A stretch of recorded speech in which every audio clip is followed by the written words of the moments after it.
E comi os doces, que eu gosto mais de doce. Salgado eu não sou muito fã, não. Como eu passei lá na casa de Danilo, aí eu deixei lá com ele que comeu.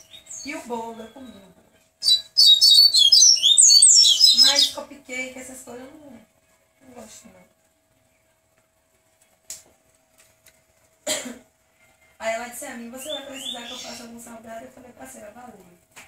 Dona Neide disse que dá pra ela fazer, que vai ser o quê? Empada, pão de queijo, coxinha, um quibe. Eu acho que pastel frito, eu nem sei.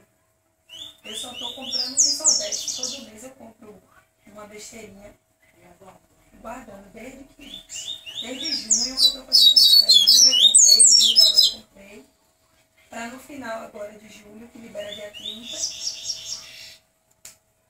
Comprei 30 de maio, 30 de junho e agora no final de julho eu também compro o que falta. Mas tá lá, como Dona Neide disse que dá pra ela fazer tudo, eu vou deixar ela fazer. Eu mesmo que ando, eu não quero aniversário nenhum.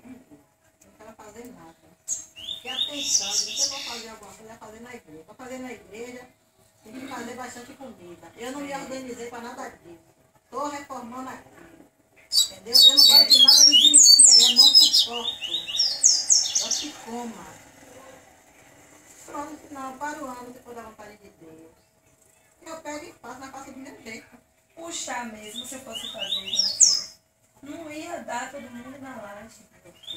Ia ter que alugar o espaço. Vinha colega de trabalho dele, colega de trabalho meu.